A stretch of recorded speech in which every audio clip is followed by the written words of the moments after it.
The Accidental President. Part 5, The Gathering Storm.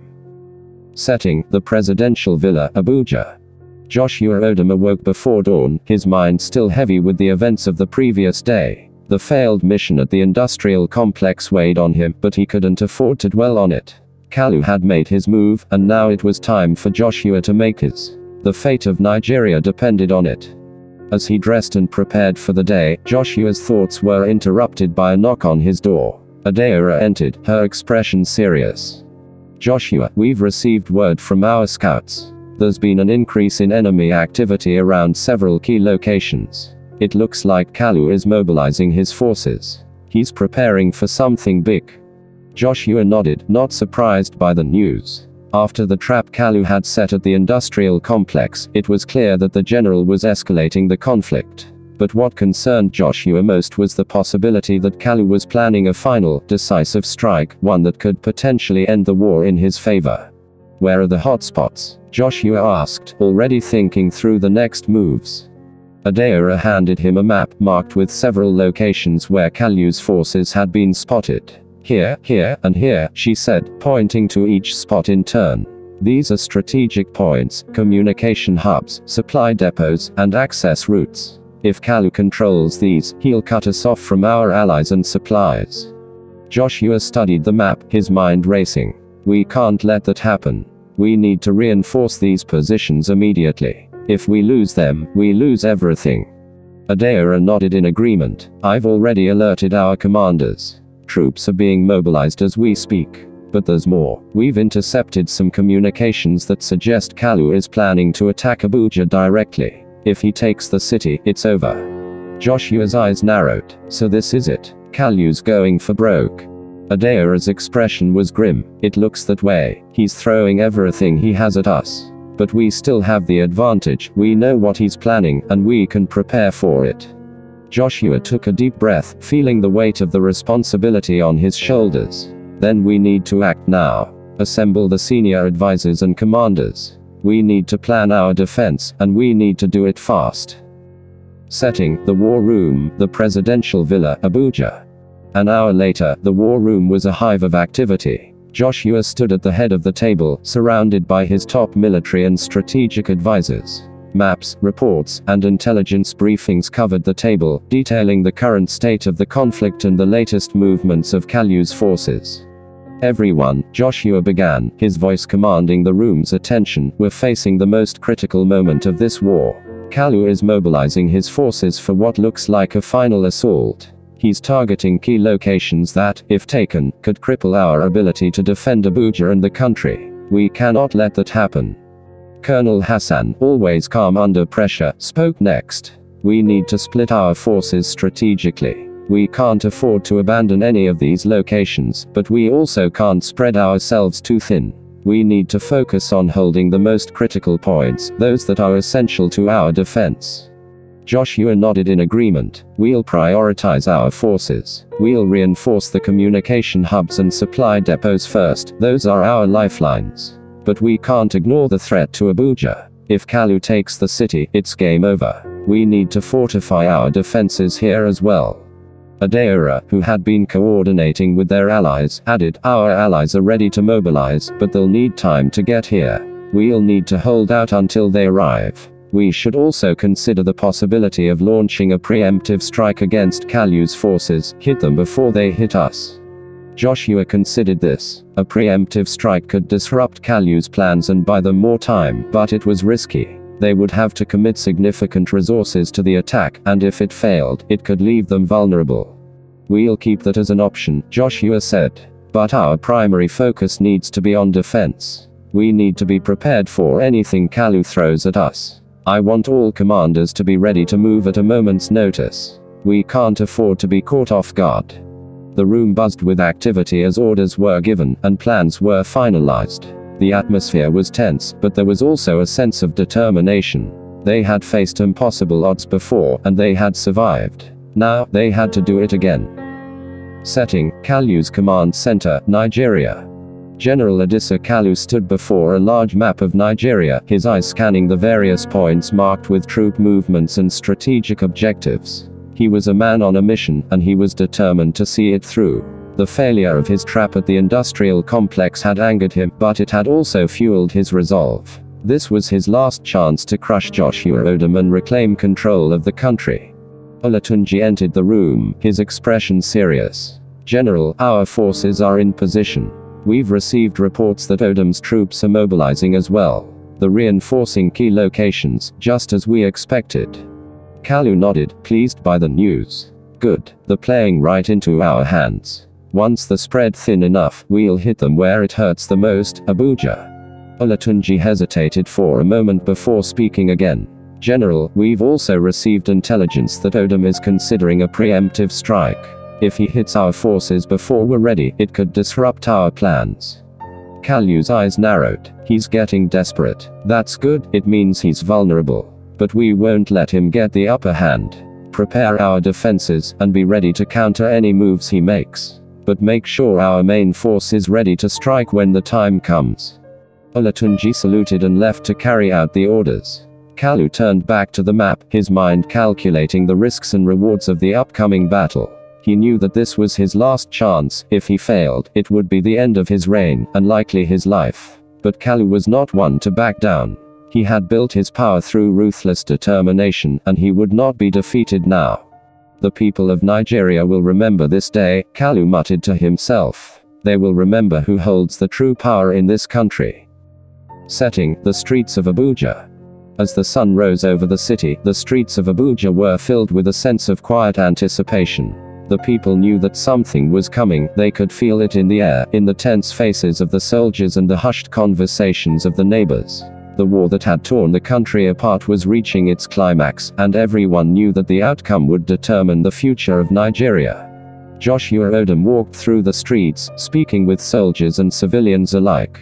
He could see the fear in their eyes, but also the hope. They believed in him, in what he was fighting for. And that belief gave him the strength to keep going, even when the odds seemed insurmountable. As he made his way to the central command post, Joshua was met by Adaora. She had been working tirelessly to coordinate the defense, and it showed in the exhaustion on her face. But there was also a steely resolve in her eyes. "Joshua," she said, handing him a report, "our forces are in position. We've reinforced the key locations, and our allies are on the way. But Kalu's forces are already moving. We've spotted them advancing toward Abuja from the south and west. They'll be here soon." Joshua took the report, scanning the details quickly. The situation was dire, but not hopeless. They still had time to prepare, to make the stand. "We need to hold them off until our allies arrive," Joshua said. "If we can do that, we might be able to turn the tide in our favor. But we need to be ready for anything." Adaora nodded. "We're ready, the people are behind us, and the soldiers are prepared to fight. But we can't let Kalu take the city. If he gets inside, it's over." Joshua looked out over the city, his heart heavy with the weight of what was to come. "We won't let that happen. We'll fight for every inch of this city, for every life. And we won't stop until Kalu is defeated." Setting, the southern outskirts of Abuja. The first signs of Kalu's advancing forces appeared on the horizon just as the sun reached its peak. From the southern outskirts of Abuja, the defenders could see the dust clouds kicked up by the approaching enemy, a vast column of troops, armored vehicles, and artillery moving steadily toward the city. Colonel Hassan stood with his men on the front line, binoculars raised as he surveyed the enemy. He could see the determination in the ranks, the grim resolve of soldiers who had been through hell and were ready to go through it again. But he could also see something else, a desperation, a sense of urgency that told him Kalu was throwing everything he had into this assault. "Hold your positions," Hassan ordered, his voice calm and authoritative. "They'll be within range soon. We'll make our stand here." The soldiers under his command prepared for the inevitable clash, the faces set with grim determination. They knew that the battle ahead would be brutal, but they also knew that they were fighting for something greater than themselves, future of Nigeria, for the families, and for the hope that one day, peace would return to the war-torn land. The atmosphere was tense, every soldier on edge as they awaited the signal to engage. The enemy was close now, close enough that they could make out the individual figures moving in formation, the sun glinting off the weapons and armor. Colonel Hassan lowered his binoculars and took a deep breath, steeling himself for the fight to come. "Remember why we're here," he called out to his men, his voice steady despite the tension in the air. "We're fighting to protect our homes, our people, and our future. Hold the line. Don't let them break through." The soldiers responded with a resolute murmur, gripping the weapons tightly as they took up the positions. The front line was fortified with sandbags, makeshift barricades, and whatever other materials they could find. It wasn't much, but it was all they had, and they were determined to make it count. As the enemy forces drew nearer, the sound of the march became audible, a steady, rhythmic thudding that echoed across the plains like the heartbeat of some massive, malevolent beast. Hassan could feel the ground trembling beneath his feet, the vibrations growing stronger with each passing second. He knew that this was the moment of truth, the moment that would decide the fate of Abuja and, possibly, the entire country. He raised his hand, signaling his men to prepare for the order to fire. His heart pounded in his chest, the anticipation almost unbearable. They were outnumbered, but they had the advantage of knowing the terrain and of being driven by a cause that transcended mere survival. "Steady," Hassan whispered, his hand still raised, his eyes fixed on the approaching enemy. The tension was suffocating, the seconds stretching out like hours as the enemy drew closer and closer. The first line of enemy troops came into range, the faces grim and determined. Hassan could see that they, too, knew the significance of this battle. This wasn't just another skirmish, this was a fight for the future of the country. "Hold," Hassan repeated, his voice barely audible over the din of the approaching army. And then, when the enemy was almost upon them, close enough that Hassan could see the whites of their eyes, he gave the order. "Fire!" The command was met with an explosion of sound as the defenders unleashed a withering hail of gunfire. The front line erupted into chaos, the air filled with the deafening roar of rifles, the whine of bullets, and the screams of the wounded. The enemy's advance faltered as they were met with the full force of the defenders' firepower. But Kalu's soldiers were well trained and disciplined. They didn't break or scatter, instead, they dug in, returning fire with equal ferocity. The two sides were locked in a brutal, bloody exchange, each one determined to overwhelm the other. The air was thick with smoke and the smell of gunpowder, the ground quickly becoming slick with blood. Colonel Hassan moved along the line, shouting orders, rallying his men, and ensuring that the defenses held. He knew that this battle would be won or lost in these first few minutes. If they could hold the line and repel the initial assault, they had a chance of surviving the day. But if the enemy broke through, all would be lost. The battle raged on, the sound of gunfire and explosions echoing across the plains. The defenders fought with everything they had, but the enemy was relentless, the numbers overwhelming. For every soldier the defenders took down, it seemed like two more stepped up to take the place. The pressure was immense, the line bending but not breaking. As the fighting intensified, Hassan received a transmission from Joshua, who was monitoring the battle from the command center in Abuja. "Hassan, this is Joshua. How's the situation on the front lines?" "We're holding for now, but it's getting intense," Hassan replied, his voice strained. "Kalu's forces are hitting us hard, but we're not giving an inch." "Good. Reinforcements are on the way, but you need to hold out until they get there," Joshua said, his tone resolute. "We can't let them take the city. Keep the line steady, no matter what." Hassan nodded, even though Joshua couldn't see him. "Understood. We'll hold the line." But as the minutes dragged on, the situation grew more dire. The enemy was making headway, pushing the defenders back inch by inch. Hassan knew that they couldn't keep this up forever, they needed something to turn the tide. "Sir, we're getting overwhelmed," one of his officers shouted, panic creeping into his voice. "We need more support." Hassan knew the officer was right. They were being pushed to the limits, and it was only a matter of time before the line broke. But he also knew that they couldn't afford to retreat. If they fell back now, the enemy would pour into Abuja, and the city would be lost. "Hold your positions," Hassan ordered, his voice fierce. "We can't let them through." As he spoke, a new sound filled the air, the unmistakable thumping of helicopter blades. Hassan looked up, his heart leaping as he saw a squadron of attack helicopters swooping in low over the battlefield. They opened fire with rockets and machine guns, tearing into the enemy ranks with devastating force. The tide of the battle shifted as the helicopters strafed the enemy lines, creating chaos and confusion among Kalu's troops. The defenders, inspired by the arrival of the air support, redoubled their efforts, pushing back against the enemy with renewed vigor. For the first time since the battle had begun, Hassan felt a flicker of hope.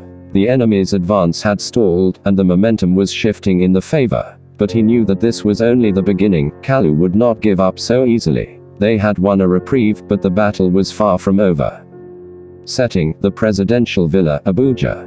Back in the command center, Joshua watched the battle unfold on the large screens, his heart pounding with every report that came in.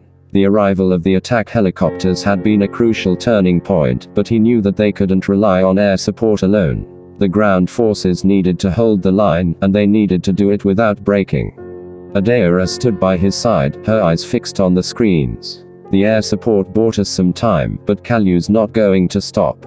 We need to reinforce the southern front. If we can hold there, we can keep the city safe. Joshua nodded, his mind racing. We'll send in the reserves, but we need to be smart about it. We can't commit all our forces to the south. We need to keep some in reserve in case Kalu tries to attack from another direction. Adeora agreed. I'll coordinate with the commanders on the ground. We'll get the reinforcements in place and make sure the defenses hold. As she moved to carry out the orders, Joshua took a deep breath, trying to steady his nerves. This was it, the battle that would decide the fate of Nigeria. Everything they had fought for, everything they had sacrificed, was on the line. He turned back to the screens, watching as the battle raged on.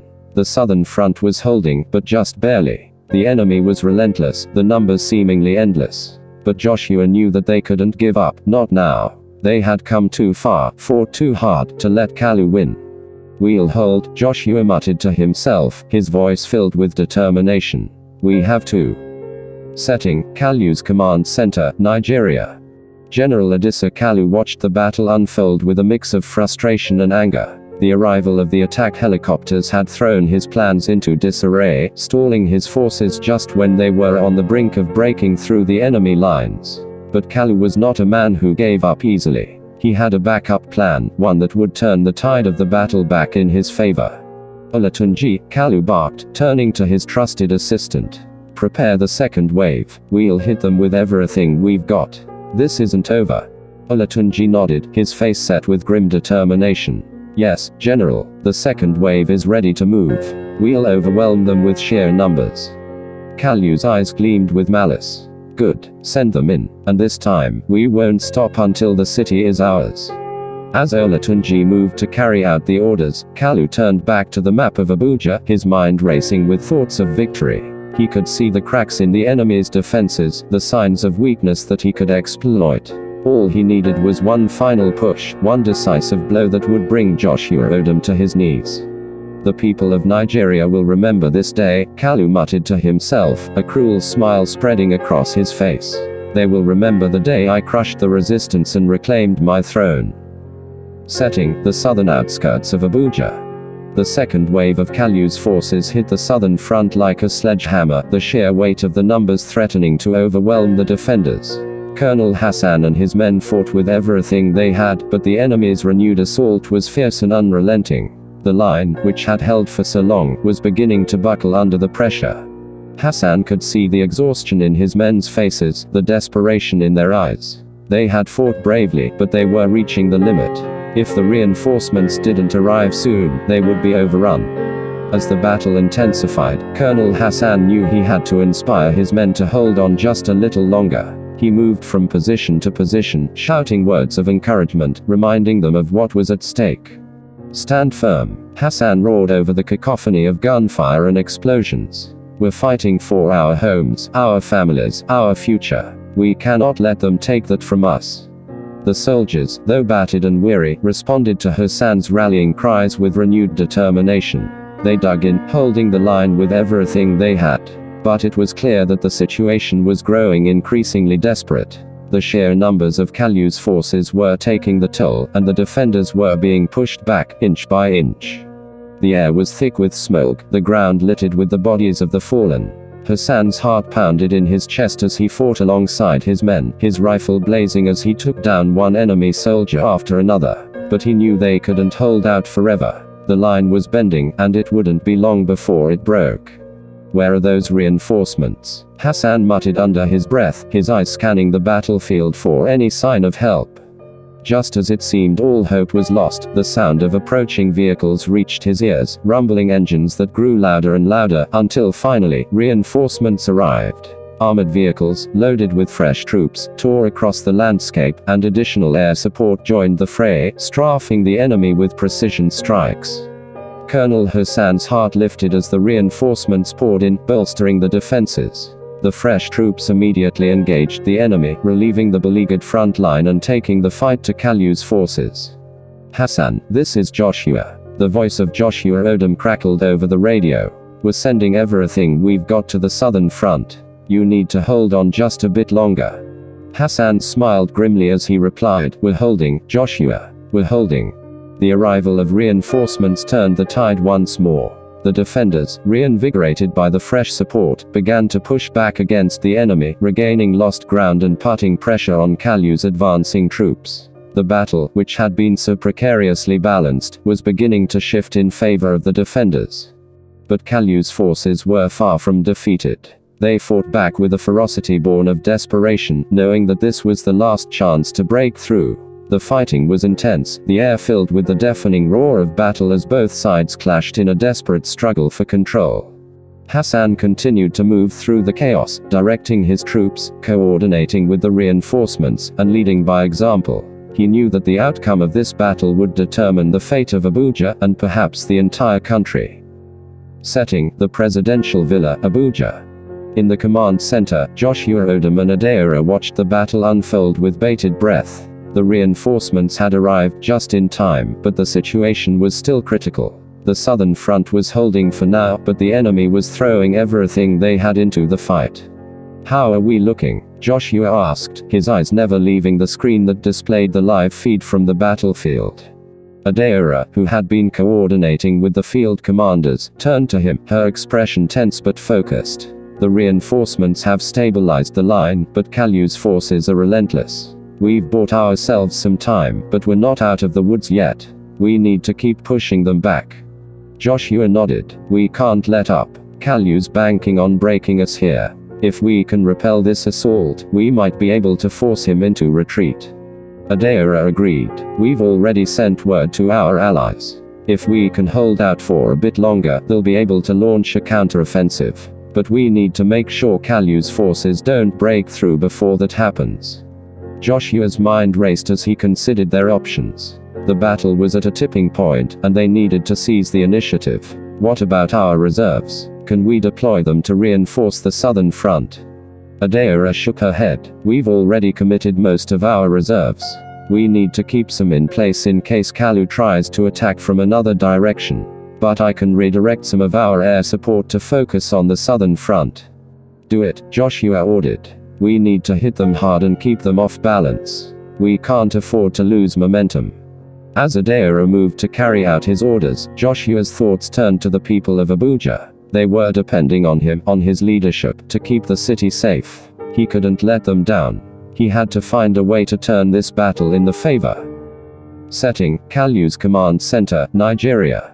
General Kalu paced back and forth, frustration etched on his face as he watched the battle unfold. His second wave of forces had stalled, and the arrival of the enemy reinforcements had thrown his plans into disarray. The defenders were holding, and his forces were taking heavy casualties.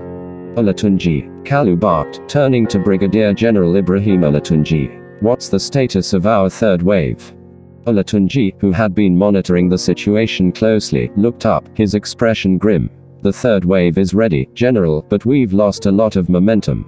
The enemy's reinforcements have strengthened the defenses, and our forces are struggling to make headway. If we launch the third wave now, we might not have the impact we need." Kalu's eyes narrowed. He knew that Olatunji was right. The situation was dire, and they were running out of options. But he also knew that this was the last chance to break through. If they didn't take Abuja now, they might never get another opportunity. "We can't afford to wait," Kalu growled. "Send in the third wave. We'll overwhelm them with sheer numbers if we have to. This battle isn't over until I say it's over." Olatunji hesitated for a moment, then nodded. "Yes, General, I'll give the order." As Olatunji moved to carry out the command, Kalu turned back to the map, his mind racing. He knew that this was a gamble, a desperate, all-or-nothing move that could either win the war or cost him everything. But Kalu had never been one to shy away from risk. He had built his power through ruthlessness and cunning, and he was willing to do whatever it took to maintain it. "This is it," Kalu muttered to himself, his voice filled with resolve. "The final push. Either we take Abuja, or we die trying." Setting, the southern outskirts of Abuja. As the third wave of Kalu's forces advanced, Colonel Hassan and his troops braced themselves for the onslaught. The enemy was throwing everything they had into this final assault, and it was clear that they were determined to break through at any cost. The defenders were exhausted, the ranks thinned by hours of relentless fighting. But they knew that they couldn't afford to let the enemy break through. They had to hold the line, no matter what. "Get ready," Hassan shouted, his voice cutting through the noise of battle. "Here they come." The third wave hit like a tidal wave, the sheer weight of the enemy's numbers threatening to overwhelm the defenders. The line bent under the pressure, but Hassan and his men held firm, refusing to give an inch. The battle was brutal, chaotic, and unforgiving. Both sides fought with everything they had, the air filled with the sounds of gunfire, explosions, and the cries of the wounded. The ground was soaked with blood, the bodies of the fallen strewn across the battlefield. Colonel Hassan moved from position to position, directing his troops, firing his weapon, and doing everything he could to keep the line from breaking. His body was screaming in pain, every muscle and bone aching from the strain of battle, but he pushed through it, driven by sheer determination. As the minutes ticked by, the situation grew more and more desperate. The enemy was relentless, the numbers seemingly endless. Hassan could feel the line buckling, the pressure mounting. They were holding, but just barely. And then, just when it seemed like all hope was lost, a new sound filled the air, the sound of distant artillery, followed by the roar of engines. Hassan's heart leaped as he realized what it was. "Reinforcements!" someone shouted, and a cheer went up from the defenders. In the distance, Hassan could see the arrival of the Allied forces, columns of tanks, armored vehicles, and fresh troops moving toward the battlefield with purpose. The Allied forces, drawn from various factions that had united against Kalu, had finally arrived. The Allied artillery opened fire, raining shells down on Kalu's forces with devastating precision. The ground shook with the impact, and the enemy's advance faltered. The fresh troops surged forward, joining the battle and pushing back against Kalu's forces. The tide of the battle turned once more, this time decisively in favor of the defenders. The Allied forces hit Kalu's troops with overwhelming force, driving them back and breaking the resolve. Colonel Hassan, seeing the shift in momentum, seized the opportunity. "Advance," he shouted to his men. "Push them back. Don't give them an inch." The defenders, emboldened by the arrival of the Allies, surged forward, pushing the enemy back across the battlefield. Kalu's forces, demoralized and outmatched, began to retreat, abandoning the positions as the Allied forces closed in on them from all sides. The battlefield that had once been a scene of brutal, desperate combat was now turning into a rout, with Kalu's troops fleeing in disarray. Colonel Hassan didn't let up. He knew that this was the moment to press the advantage, to ensure that Kalu's forces couldn't regroup and launch another assault. He led his men forward, cutting down the retreating enemy soldiers with ruthless efficiency. The sound of gunfire and explosions was deafening, but through it all, Hassan remained focused on the task at hand, driving Kalu's forces out of the southern outskirts of Abuja for good. As the Allied forces continued to advance, Joshua Odum's voice came through the radio, filled with urgency and determination. "Hassan, you're doing great. Keep pushing them back, but be careful not to overextend. Kalu might still have a trick up his sleeve." "Understood, Joshua," Hassan replied, his voice steady despite the chaos around him. "We're holding the line and pushing them back. But we'll keep our eyes open." The battle raged on for another hour, but it was clear that the tide had turned. Kalu's forces were in full retreat, the morale shattered by the arrival of the Allied reinforcements. The defenders of Abuja, bolstered by the fresh troops, fought with renewed vigor, driving the enemy further and further away from the city. Finally, as the sun began to set on the blood-soaked battlefield, the last of Kalu's troops broke and fled. The defenders let out a cheer of victory, the voices echoing across the plains as they realized that they had done it. They had held the line, repelled the enemy, and saved Abuja. Colonel Hassan, exhausted but victorious, stood amidst the wreckage of the battlefield, his heart swelling with pride as he looked out over his men. They had fought with incredible bravery and determination, and their efforts had paid off. The city was safe, and Kalu's forces were in disarray. "Hassan, this is Joshua," came the voice over the radio once more, this time filled with relief and gratitude. "You did it. You held the line, and you saved the city. I'm proud of you and your men." Hassan smiled, though his body ached with exhaustion. "It wasn't just me, Joshua. It was all of us, fighting together. But we're not done yet. We need to secure the area and make sure Kalu doesn't try anything else." "Agreed," Joshua said. "But for now, take a moment to breathe. You've earned it." Setting: Kalu's command center, Nigeria. General Kalu stood in stunned silence as the reports from the battlefield came in. His forces were in full retreat, the morale shattered by the arrival of the Allied reinforcements. The southern assault, which had been his best chance at taking Abuja, had failed. Olatunji, his trusted assistant, approached cautiously, his face pale with the realization of what had just happened. "General, we've lost. The third wave has been routed, and our troops are retreating." Kalu's eyes burned with fury as he listened to the news. This was supposed to be his moment of triumph, the final blow that would crush Joshua Odum and his resistance. But instead, it had turned into a humiliating defeat. "How could this happen?" Kalu snarled, his voice filled with rage. "We had them. We were so close." Olatunji hesitated before speaking. "The arrival of the Allied reinforcements caught us off guard. They were stronger than we anticipated, and our forces couldn't hold against them." Kalu's hands clenched into fists, his mind racing with thoughts of revenge. He had been outmaneuvered, outsmarted, and now his forces were in disarray. But Kalu was not a man to give up easily. He had lost a battle, but the war was not over. "Order the retreat," Kalu said, his voice cold and calculated. "We'll regroup and reassess our strategy. This isn't the end. Joshua Odum may have won this battle, but I'll make sure he pays for it." Olatunji nodded and quickly moved to carry out the order, but Kalu's mind was already plotting his next move. He knew that he needed to find a way to regain the upper hand, to strike back at Joshua and his allies with something they wouldn't see coming. As the command center buzzed with activity, Kalu's thoughts turned dark. He would find a way to turn this defeat into an opportunity. He would use his resources, his cunning, and his ruthlessness to turn the tide once again. "They may have won today," Kalu muttered to himself, "but the final victory will be mine." Setting: the presidential villa, Abuja. The mood in the presidential villa was one of cautious celebration. The defenders had won a significant victory, repelling Kalu's forces and securing the city. But Joshua Odum knew that this was just one battle in a much larger war. There was still much to do, and Kalu was far from defeated. Joshua stood in the command center, watching as the reports of the victory came in. The relief was palpable, but there was also a sense of resolve. They had bought themselves time, but the fight was far from over. Adara approached, a small smile on her face as she handed Joshua a report. "The southern front is secure, and Kalu's forces are in full retreat. We've sent out patrols to ensure there are no stragglers. It looks like we've won this round."